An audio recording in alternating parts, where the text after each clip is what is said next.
Haut 26. Sonntag am Jahreskreis begrüßen Sie euch aus der Kirche von Habst. Wie war drauf von heute Sonntagsmass. Et singt die christliche Gemeinschaft von Habst, Kantor aus den Ender Vio, Organist und Viersänger den Abbé Joel Zanter. Nur seiner Urgel-Improvisation sangen wir jeweils aus dem Laudate Dominum: Unser Leben sei ein Fest, de Kyriale Elef, Orbis Factor, wir sind vereint, und als Schlusslied milde Königin Gedenke. Durchel spielt als Sortie Fanfare vom John Marsch.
Unser Leben sei ein Fest, Jesu Geist in unserer Mitte, Jesu Werk in unseren Händen, Jesu Geist in unseren Werken.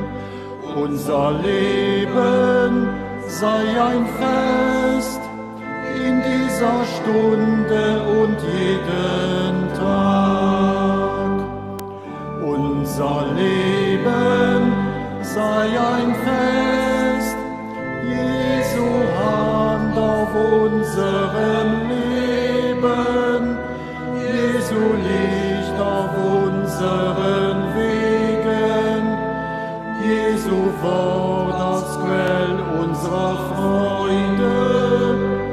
Unser Leben sei ein Fest, in dieser Stunde und jeden Tag. Am Namen vom Pap, a vom Sohn, a vom Heiligen Geist. Amen. Den Herr sief ma dich all. Leif Leid heit zu Habst an der Kirche, a leif all Gur, die da iwwer Medien ma deis verbunden sieht. Wir sind hier rundherum dem Herrgott sein Tisch versammelt. All sind wir verschieden, und trotzdem sind wir als Schwestern und Brüder hier, für dem Herrgott sein Wort zu hören, und für das Brot vom Leben zu essen. Los wir im Genot beten, nur dem zu leben, was wir hier hören. Los wir auch beten, für die Kraft von der Nahrung, die wir empfangen, am Leben können zu gebrauchen, am Dienst und unseren Mitmenschen. Wir sind all gedeft an zur Helligkeit beruf. Los wir zugehen, dat wir gesündigt tun, an dem Verzeihung, an Erbarmen beten. Ich bekenne Gott, dem Allmächtigen, und allen Brüdern und Schwestern, dass ich Gutes unterlassen und Böses getan habe. Ich habe gesündigt in Gedanken, Worten und Werken, durch meine Schuld, durch meine große Schuld. Darum bitte ich die selige Jungfrau Maria, alle Engel und Heiligen und euch, Brüder und Schwestern, für mich zu beten bei Gott, unserem Herrn. Der allmächtige Gott erbarme sich unser. Er lasse uns die Sünden nach und führe uns zum ewigen Leben. Amen.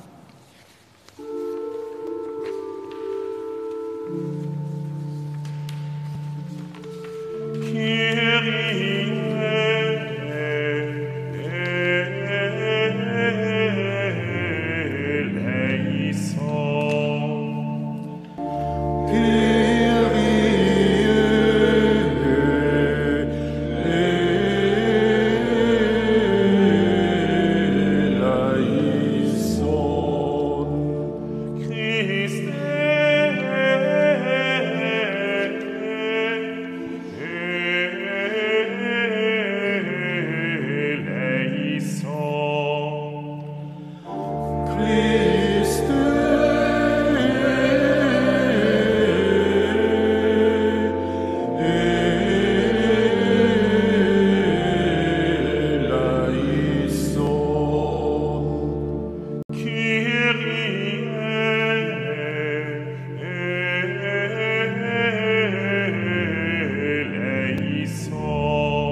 Gloria in excelsis Deo.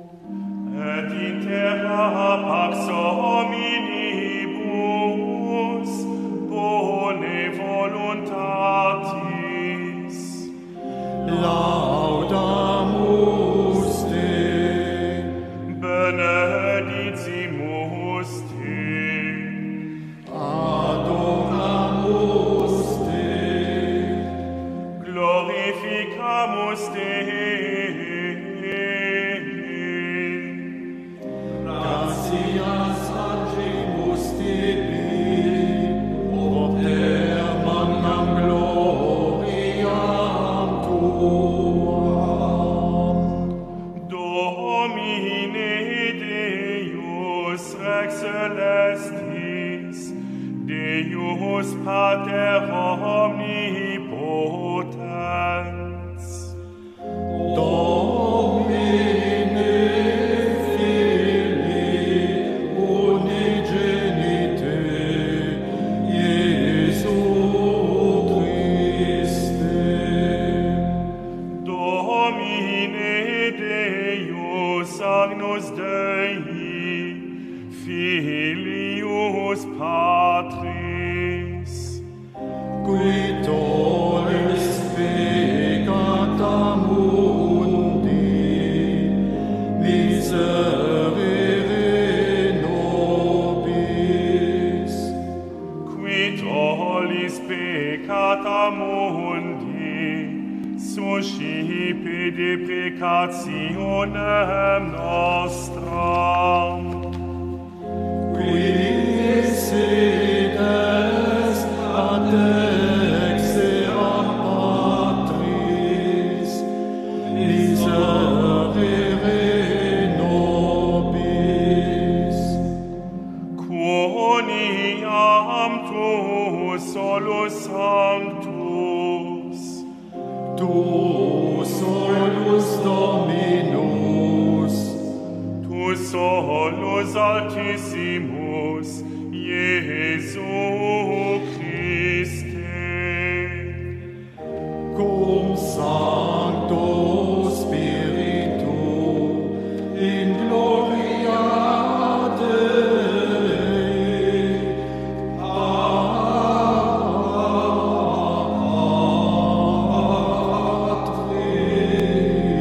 Patris.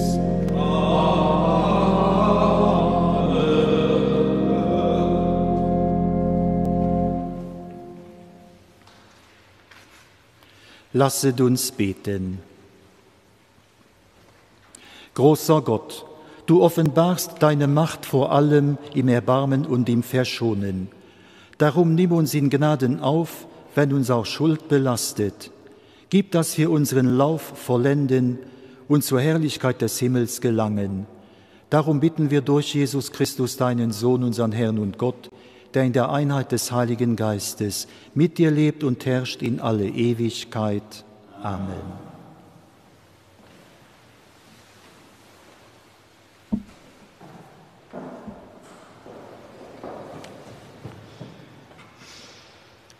Lesung aus dem Buch Amos. Weh den Sorglosen auf dem Zion und den Selbstsicheren auf dem Berg von Samaria. Ihr liegt auf Betten aus Elfenbein und faulenzt auf euren Polstern. Zum Essen holt ihr euch Lämmer aus der Herde und Mastkälber aus dem Stall. Ihr grölt zum Klang der Harfe.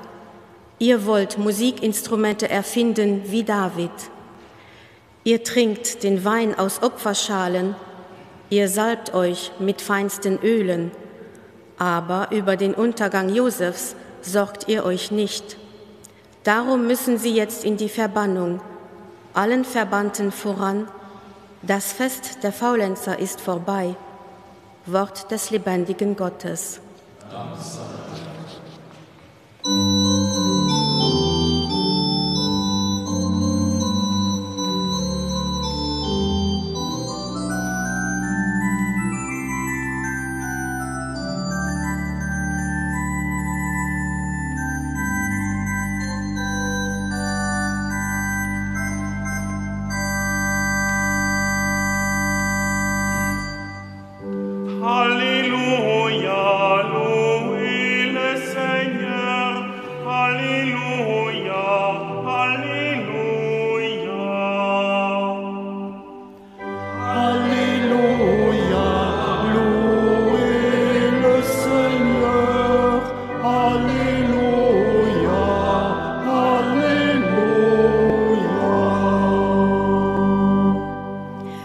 Jesus Christus, der reich war, wurde aus Liebe arm, und durch seine Armut hat er uns reich gemacht. Halleluja, louez le Seigneur. Halleluja, Halleluja.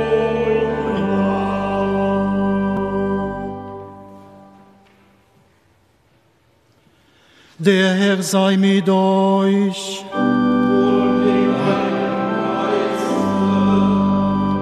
Aus dem heiligen Evangelium nach Lukas.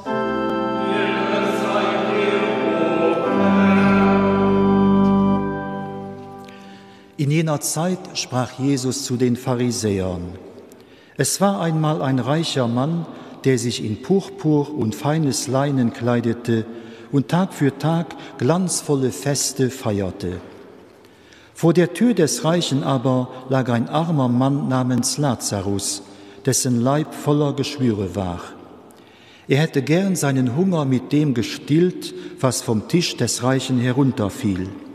Stattdessen kamen die Hunde und leckten an seinen Geschwüren. Es geschah aber, der Arme starb und wurde von den Engeln in Abrahams Schoß getragen. Auch der Reiche starb und wurde begraben. In der Unterwelt, wo er qualvolle Schmerzen litt, blickte er auf und sah von weitem Abraham und Lazarus in seinem Schoß. Da rief er: Vater Abraham, hab Erbarmen mit mir und schick Lazarus. Er soll die Spitze seines Fingers ins Wasser tauchen und mir die Zunge kühlen, denn ich leide große Qual in diesem Feuer. Abraham erwiderte: Mein Kind, erinnere dich daran, dass du schon zu Lebzeiten deine Wohltaten erhalten hast. Lazarus dagegen nur Schlechtes. Jetzt wird er hier getröstet, du aber leidest große Qual. Außerdem ist zwischen uns und euch ein tiefer, unüberwindlicher Abgrund, so dass niemand von hier zu euch oder von dort zu uns kommen kann, selbst wenn er wollte. Da sagte der Reiche: Dann bitte ich dich, Vater, schick ihn in das Haus meines Vaters, denn ich habe noch 5 Brüder. Er soll sie warnen, damit nicht auch sie an diesen Ort der Qual kommen. Abraham aber sagte: Sie haben Mose und die Propheten, auf die sollen sie hören. Er erwiderte: Nein, Vater Abraham, aber wenn einer von den Toten zu ihnen kommt, werden sie umkehren. Darauf sagte Abraham zu ihm: Wenn sie auf Mose und die Propheten nicht hören, werden sie sich auch nicht überzeugen lassen, wenn einer von den Toten aufersteht. Evangelium unseres Herrn Jesus Christus.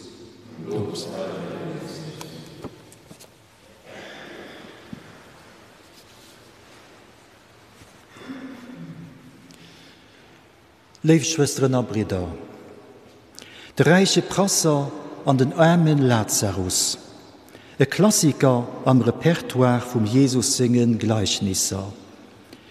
Wir haben das am Religionsunterricht als Kanner nach auswendig müssen lehren. Die Reichen beurchten armen Lazarus nicht, möchte wie wann nicht do wie, guckt ob die einer Seite. So wie an der Lesung aus dem Prophet Amos, wo die Propheten Stimme, die reich, die selbstsicher, an die ohne Sorgen kritisiert. Nicht bougieren, ein Fest von de Faulenzer feiern, wie den Amos sich ausdrückt, das Dekadenz pur. Die Getei bloßgestalt an Hanna Frot. Gutliederig sinn, a Gottes Wasser über Gottes Erdboden laufen lassen. Den Desinteresse und der Not von engem, die bedürftig ist, nennen wir eng Unterlassungssünde. Blechen muss die Reichen am Evangelium aber noch well. Wer ihr stirft, kehrt alles sich an de Gegenteil. Loas hirn den, die gemiede gött, an dem kein Hund mehr krännt. Lo, wo sie an der Ewigkeit sind, behalle bet, der Lazarus, an der reiche Prasser, hier persönlich Charakter sich, diese auf der Erde hatten. Am Liewen war der Lazarus roische Mönch und huet sein Schicksal erdrohen. An der Ewigkeit seht och net viel. Freut sich auch net iwwer die Reichen, den lo drun ass, an hecht keinerlei Groll oder Roserei. Der reiche Mann bleibt auch für nass und huet neicht beigeleiert. Bleibt arrogant, biet den Abraham, him de Lazarus als Lakai zu schicken, weil hält de Lazarus immer nach für innerlehen a singe Befehlen innerwurf. Kiel meng Zong auf, kommandierten hin.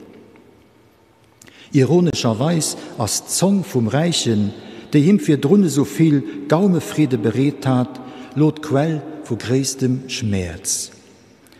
Geht ihn immer op der Platz bestroft, wo gesündigt tut, seht ein Sprichwort. Ma de Lazarus as net berät, Befehler vom Prasser als eng Bedürfnisse zu befriedigen. Wieso auch? Der Reichen as besucht sein egent Wohlbefannen, orlo nach. So wie ihn zu seinen Lebzeiten unempfänglich war, wie Unrecht, dat die Arm erleiden mussten. Sein ganz Leben dreht sich just nimmen Hirn als sei Komfort. Und hat nicht eigentlich einen Beitrag für Leben oder für die Allgemeinheit geleistet, war just Nutznießer, hemmungslosen Konsument. Lo kümmert Gott sich persönlich den Lazarus, weil die Arm hat hier besonders an sein Herz geschlossen. Für sie hält hier ein Engel parat, was schon Mönche keine Notiz von hinnen holen. Von mir leif Leid lehren, all Moment von unserem Leben am Licht von der Ewigkeit zu gesinn, sub specie eternitatis, da werden wir nicht mehr erlassen, Gutes zu dienen. Die Kluft zwischen einmal reich gött, der das gewusst immer mehr groß, weltweit an noch bei Eis. Die Froh nur arm reich an oder gerechter Verdelung von de Gider, as so all wie die Menschheit. Auch beim Jesus gouf se Gestalt. Das Evangelium vom reiche Prasser a vom armen Lazarus beleht dat. Et kann als Sozialkritik geliest gehen, am meist op den ernehmte Gruf der Streich an Arm opmerksam. Bleiben wir einmal nach op der Rang irdischer Seite von dem Gleichnis.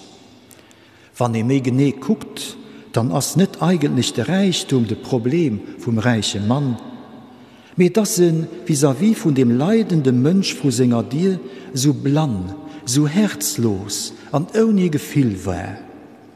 Und hat ihn einfach übersehen und nicht beurcht. Und hat kein Ahr für die Not, die sich unmittelbar vor seiner Haustür aufgespielt hat. Den Ausgangspunkt ist vielfach wie bei Eis. Viel von uns sind nicht böse oder aggressiv gegen die armen Leute in unserer Gesellschaft. Wir sehen sie einfach nicht. Oder et will den sie nicht gesehen oder woher hun. Viel von uns leben am Wohlstand, gut dotiert, gut angerichtet. Und das lässt ganz vergessen, dass es nicht selbstverständlich ist, sich das und das können zu leisten. Es geht also darum, Daten abzumachen, nicht nur für die schöne Welt rundherum Eis, aber auch für die Matmenschen, die schlecht dran sind, an denen eis Gott auf eine ganz besondere Manier entgehen könnt. Die Warnung für dem Ausbeuten von den Armen, an der Unbekümmertheit von den Reichen durchzieht ganz helle Schrift vom Alten und Neuen Testament. Am Evangelium haut geht es für allem die Warnung, nicht blind zu sein, vis-à-vis vom Leid und von der Not an meiner Umgebung. Und es geht darum, unseren Lebensstil zu ändern. Das nennt sich, biblisch geschwärzt, Umkehren, Konversion. Kommen wir also bei den überirdischen Wolle von der Parabel. Les jeux sont faits. So geht das Gleichnis zu verstehen, wie alle beid den armen Lazarus an der reiche Prasser bis gestorben sind. Die Reichen, die hat eine Chance zu Lebzeiten und hättet besser wissen müssen. Et wir liicht gewircht, es für den armen Lazarus zu machen. Et hätt ihm net wege den an ihr net viel kascht. Dat wat dem reiche Mannelo mat gedeelt gëtt as katastrophal. Iwer hien gëtt no singem Liewen as aus und Braus e vernichtend Urteil gesprach. Erbämen ass du net mi meiglich, et gëtt kein Auswei méi fir hien. As et also nom Dout ze speit, fir nach eppes ze änneren? Fleicht gëtt et awer do nach eng kleng Hoffnung, dat so men Barmherzigkeit vu Gott méi großwert sinn wéi seg Gerechtigkeit. De Jesus goufemol vun engem Jünger gefrot, wie en dann iwwerhap nach gerett kënnt ginn, wann et fir Reicher so schwéier wie. An do entwartieren: fir Mënschen ass dat onméiglich, awer net fir Gott, well fir Gott ass alles méiglich. De Jesus ass am Evangelium haut parteiisch wéi nie. Ohne ze zecken stellt hien sich op Zeit vum arme Mann, den zu Liefzeiten Schreckliches zu erdrohen hat. De Lazarus ass no singem Dout am Schoos vum Abraham gut behit, wat soviel heescht wéi am Himmel gut opgehowen, him kann et net besser ergoen. Wat bedeit also dat Gleichnis fir eis? Alles wat man maen, an alles wat man net machen, huet Konsequenzen. An do wie sie mir verantwortlich. Die heutige Bibelstelle will denen en Trost sinn, die am Liewen besonders schwer hunn, weil sie dürfen wissen, dass sich irgendwie ein Keier Blatt zum Guten wende wird. Die heutige Bibelstelle will aber auch denen eng Mahnung sinn, die rücksichtslos, a verantwortungslos durch Liewe ginn, an nimmen u sich, an un Hieren, Profit, an erfollig denken. Wie net Mue, an nun den Nächsten denkt, die kann en Keier Beis erwächen. So könnt Lektion vun Haut heeschen. Und neis also zu evaluieren, wem er durch Liewe goe willen. Wat könnt, wat soll sich bei mir ändern? Ma hu méi Möglichkeiten, wie ma heierns do mengen. Decisiv as eise gute Willen, an das ma eist best ginn oder wenigstens probieren. Leif Brüder, Schwestern, Beispiel vom armen Lazarus, 404 statt dir vom reiche Prasser, rief deis op, de Blick für die Arm an eiser Gesellschaft zu schärfen. Don Gerechtigkeiten an de soziale Strukturen zu behirwen, an e Bewusstsein dafür zu schaffen, dass ma irgendwie en Keier Rechenschaft iwwer eist verhalen auflehen mussen. Aber ma dürfen auch ob Barmherzigkeit vu Gott hoffen, die hier neis as engem Jung Jesus Christus gewissen a versprach huet. Amen.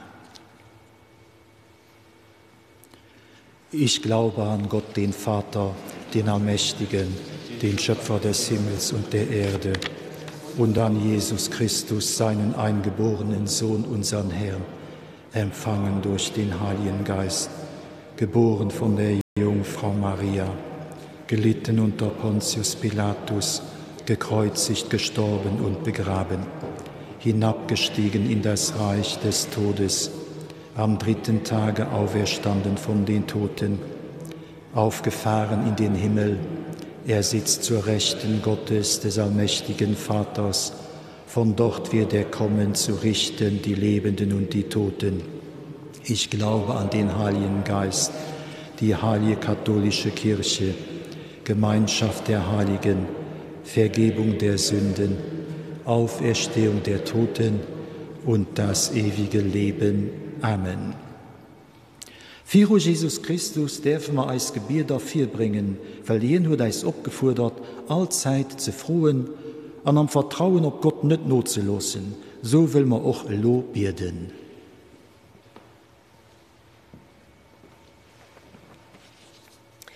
Für Frieden a Verständigung ënner de Mënschen, a fir gut Weher vun der Zesummennabecht, Christus heiereis. Für als christlich Kirchen, Lass die ökumenisch Bemühungen an Urstung voneinander weitergehen. Christus Heierreis. Für all die, die in Denkst an der Kirche überholt haben, lass sie zu Zeiten vom Glauben an der Leift gehen. Christus Heierreis. Für eis krank, lass sie Hilfsbereitschaft und Gutheit erfahren. Christus Heierreis. Für die Menschen, die sich eisem Gebet uvertraut haben, lass sie durch den Gnut gestärkt, couragiert durch Leben gehen. Christus Heierreis. An diesen Tag war der Schulufang. Bete wir für all Kanner und Jugendliche, aber auch für hier Lehrpersonen an Erzieher. Christus Heierreis. Denk wir daher a Gott, sie für eis voll Kraft erleben. Sie richten eis op a gin Zuversicht für die nächsten Schritt. Wir sollen dir merci für den Gnot an den Gegenwart, den du liebst an herrschst, elo an all Ewigkeit. Amen.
sind vereint deinen Tisch und sind einander uns ganz nah.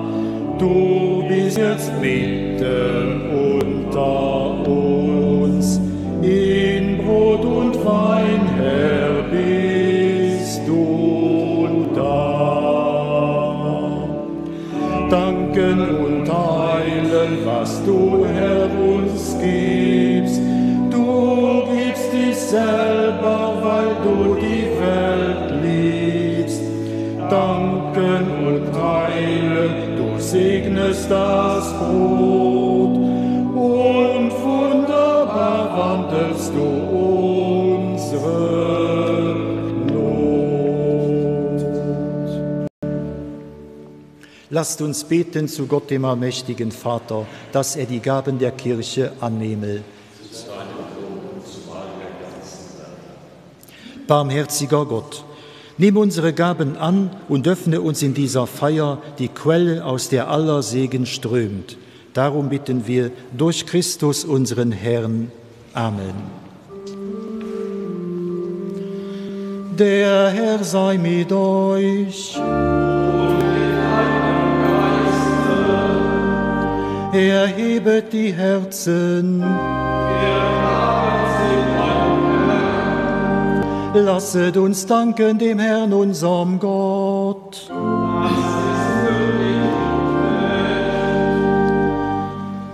In Wahrheit ist es würdig und recht, dir, Herr, heiliger Vater, allmächtiger, ewiger Gott, immer und überall zu danken. Denn wir erkennen deine Herrlichkeit in dem, was du an uns getan hast. Du bist uns mit der Macht deiner Gottheit zu Hilfe gekommen und hast uns durch deinen menschgewordenen Sohn Rettung und Heil gebracht aus unserer menschlichen Sterblichkeit. So kam uns aus unserer Vergänglichkeit das unvergängliche Leben durch unseren Herrn Jesus Christus. Durch ihn preisen wir jetzt und in Ewigkeit dein Erbarmen und singen mit den Chören der Engel das Lob deiner Herrlichkeit.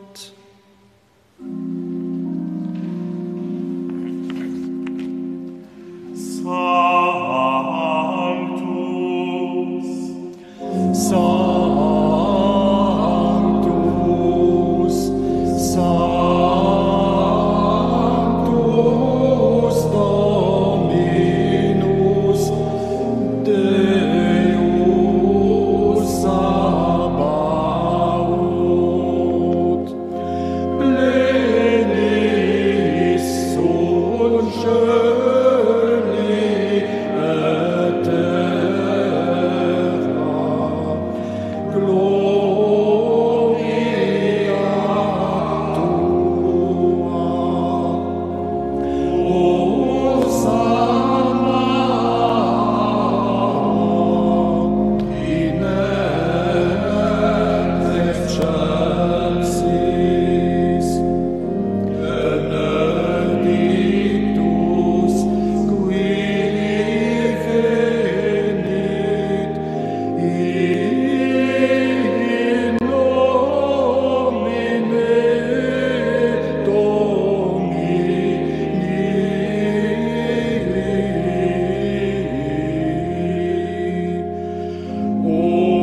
Hosanna in excelsis.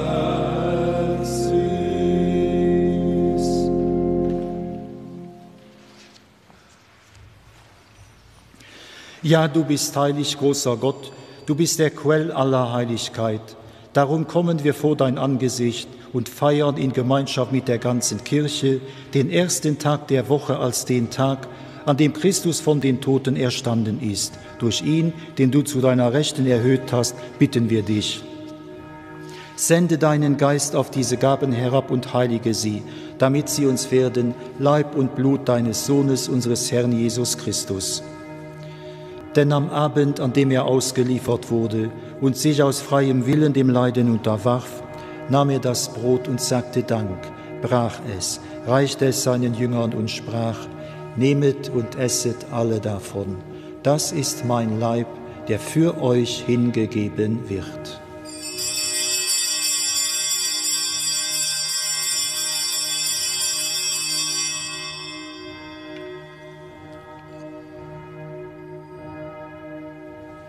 Ebenso nahm er nach dem Mahl den Kelch, dankte wiederum, reichte ihn seinen Jüngern und sprach: Nehmet und trinket alle daraus. Das ist der Kelch des neuen und ewigen Bundes, mein Blut, das für euch und für alle vergossen wird zur Vergebung der Sünden. Tut dies zu meinem Gedächtnis.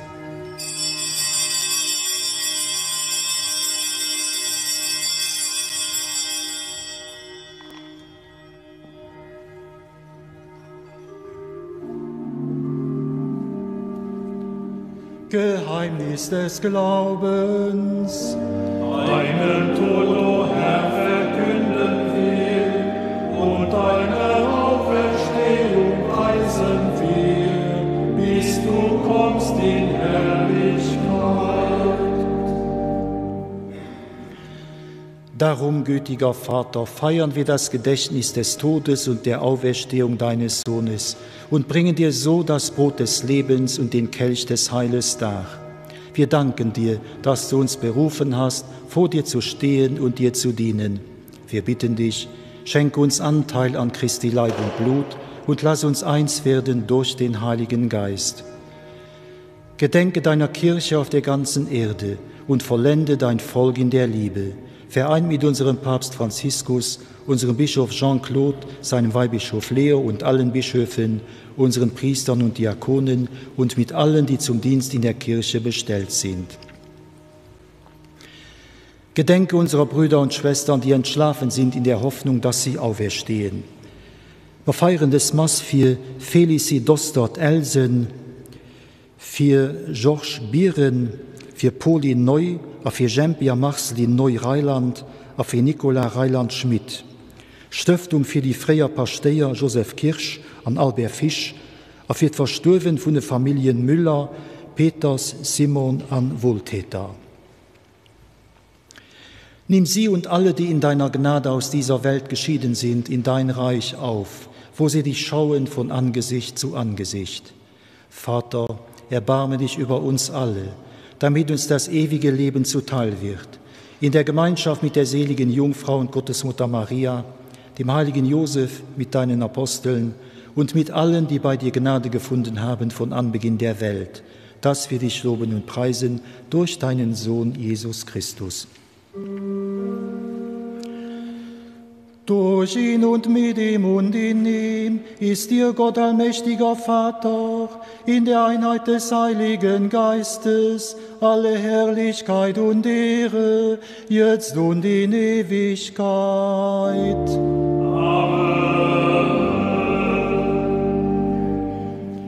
Mir all sie Kanner vom Herrgott, durch wir dürfen wir Lutze summen beten. Eise Pap am Himmel, dein Sief gehelligt. Dein Reich soll kommen, dein Will soll geschehen, wie am Himmel, so auf der Erd. Geweis haut eis täglich Brot, verzeih eis als Schuld, wie mir auch denen verzeihen, die an eiser Schuld sind. Feier eis nicht an Versuchung, mach eis frei vom Bösen. Erlöse uns, Herr, allmächtiger Vater, von allem Bösen und gib Frieden in unseren Tagen. Komm uns zu Hilfe mit deinem Erbarmen und bewahre uns vor Verwirrung und Sünde, damit wir voll Zuversicht das Kommen unseres Erlösers Jesus Christus erwarten. Denn dein ist das Reich und die Kraft und die Herrlichkeit in Ewigkeit. Amen. Der Herr hat zu seinen Aposteln gesagt, Frieden hinterlasse ich euch, meinen Frieden gebe ich euch. Deshalb bitten wir, Herr Jesus Christus, schau nicht auf unsere Sünden, sondern auf den Glauben deiner Kirche und schenke ihr nach deinem Willen Einheit und Frieden. Der Friede des Herrn sei allezeit mit euch.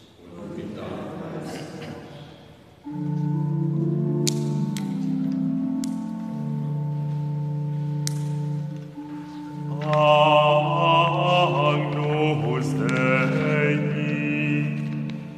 qui tollis peccata mundi, miserere nobis. Agnus Dei, qui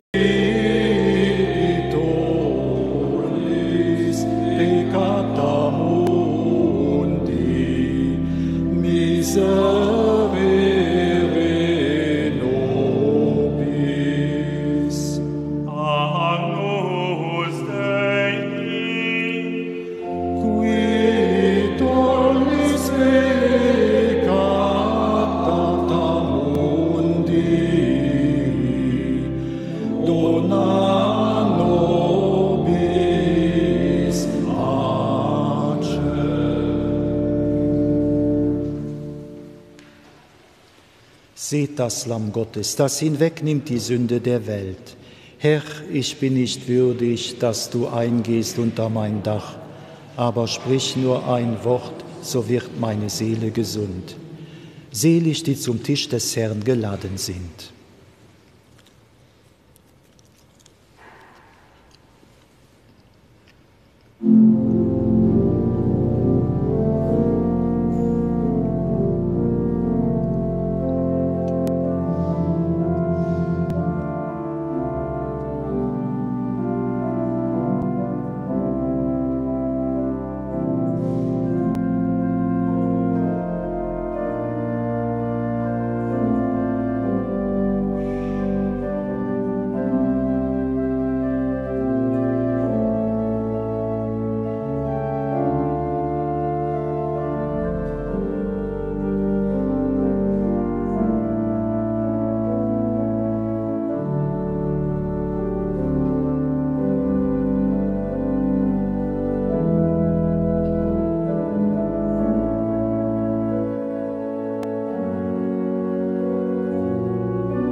Lasset uns noch beten. Allmächtiger Gott, in der Feier der Eucharistie haben wir den Tod des Herrn verkündet. Dieses Sakrament stärke uns an Leib und Seele und mache uns bereit, mit Christus zu leiden, damit wir auch mit ihm zur Herrlichkeit gelangen, der mit dir lebt und herrscht in alle Ewigkeit. Amen. Der Herr sei mit euch. Es segne euch der allmächtige Gott, der Vater, der Sohn und der Heilige Geist. Geht hin in Frieden.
Wir haben die Eucharistie gefeiert mit der christlichen Gemeinschaft zu Habst.